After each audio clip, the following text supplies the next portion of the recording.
हो सकता है मैं किसी ट्रक के नीचे आ जाऊं, हो सकता है किसी गोली का शिकार हो जाऊं, कुछ भी हो सकता है। तब कुछ भाई आएंगे, फूल माला चढ़ा देंगे मेरी फोटो के ऊपर और बोलेंगे बहन जी बहुत बढ़िया काम करती है।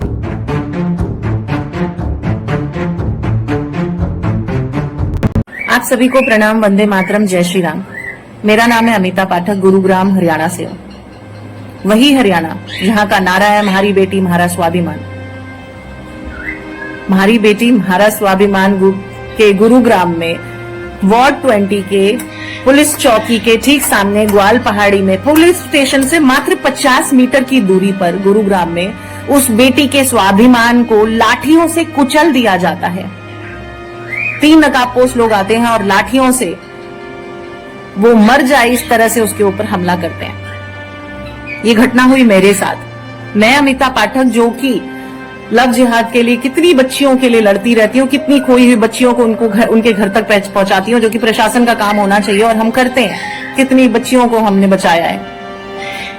मेरे साथ ये घटना 5 महीने पहले हुई, 27 अप्रैल 2025 को। अपराधी जो थे, जो मुझे 100% यकीन है, जिनके पास से मुझे कंटिन्यू धमकियां मिल रही थी, क्योंकि मैंने इलेक्शन में उन निर्दलीय प्रत्याशी के साथ में नहीं खड़ी थी। मैंने सपोर्ट किया था भारतीय जनता पार्टी के कैंडिडेट को, और उस निर्दलीय प्रत्याशी ने यह हमला मेरे ऊपर करवाया। ये मैंने पुलिस को बता दिया है नाम सहित। उसके बाद भी पुलिस प्रशासन इसके ऊपर कुछ नहीं कर पा रही। मुझे नहीं पता कि कौन से दबाव में पुलिस प्रशासन को काम करना पड़ रहा है। वही भारतीय जनता पार्टी जिसके लिए हम खड़े रहते हैं, जिसके लिए हम एक पैर पे खड़े रहते हैं और अपने घर को पूरा कार्यालय बना देते हैं, फिर चाहे चुनाव केंद्र का हो, चाहे चुनाव हरियाणा का हो, चाहे चुनाव पार्षद का हो, हर जगह हम खड़े रहते हैं भारतीय जनता पार्टी के लिए। उसके बाद में उसी भारतीय जनता पार्टी के चुने हुए नेता, जिनको हमेशा इलेक्शन के समय हमारी जरूरत पड़ती है, उस कैंडिडेट को सपोर्ट करने के लिए कहीं ना कहीं खड़े हो जाते हैं। ऐसा मुझे लगता है, क्योंकि मुझे बहुत सारे लोगों ने आके बोला बहन जी माफ कर दो उसे, अपना हाथ बड़ा कर लो, अपना हाथ ऊंचा कर दो, उसे माफ कर दो और मूव ऑन करो लाइफ में। सीरियसली, क्या ऐसे मैटर के बाद में मूव ऑन किया जा सकता है? 9 और 10 साल के मेरे 2 बच्चे हैं। 2 दिन में नवरात्रि आने वाली है, हम माँ दुर्गा की उपासना करेंगे, 9 दिन का व्रत करेंगे। मेरे बच्चों के लिए मैं ही उनकी माँ दुर्गा हूं, मैं ही उनकी रोल मॉडल हूं। क्या एग्जाम्पल सेट करूंगी मैं अपने बच्चों को कि मार खाओ, पिटो और उसके बाद में मूव ऑन कर जाओ? नहीं, गलत के लिए आवाज उठाओ, लड़ो अपने अधिकार के लिए। अगर मैं बाकियों की बच्चियों के लिए लड़ती हूं तो मैं अपने लिए क्यों ना लड़ूं? और क्यों प्रशासन ने से ये उम्मीद ना करूं कि उसका अपना काम पूरी निष्पक्षता के साथ में करना चाहिए? आप 9 दिन का व्रत करेंगे नवरात्रि में, बहुत सारे लोग व्रत करेंगे, बहुत सारे लोग उपासना करेंगे। मेरा 126वां दिन है आज। 126 दिन से मैं भूखी हूं, मैंने अन्न का दाना नहीं लिया है, क्योंकि मेरी भगवान से ये प्रार्थना है कि जब तक इस घटना को अंजाम देने वाले पकड़े नहीं जाते, मैं अन्न नहीं ग्रहण करूंगी।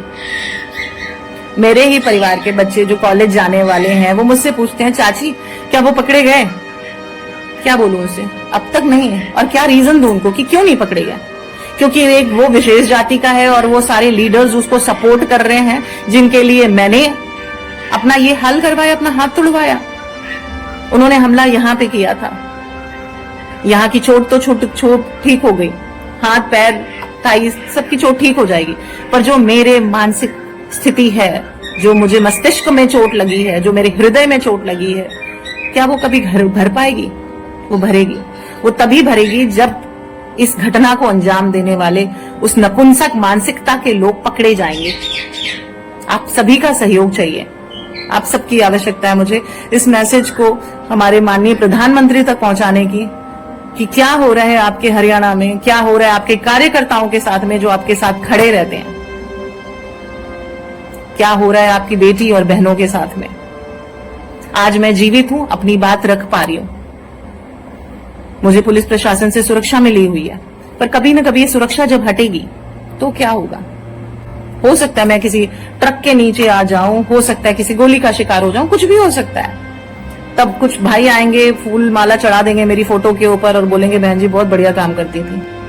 बस खत्म। नहीं, ये खेल ऐसे खत्म नहीं होगा। जिन्होंने इस घटना को अंजाम दिया है, जब तक वो अरेस्ट नहीं होते, चाहे कितना भी समय लग जाए, मैं अन्न ग्रहण नहीं करूंगी।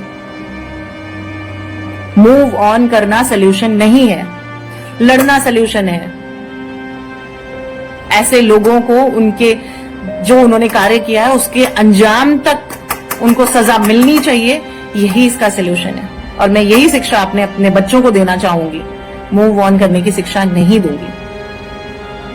मूव ऑन किया जा सकता है जहां पे वैसी परिस्थिति हो। किसी महिला पे, किसी माँ पे, 2 बच्चों की माँ पे हमला हुआ है, ये सिर्फ मेरे ऊपर हमला नहीं हुआ। मूव ऑन नहीं हो सकता। प्रशासन से विनती है इसके ऊपर कार्य करे और ऐसे लोगों को अरेस्ट करे जल्द से जल्द। जय श्री राम।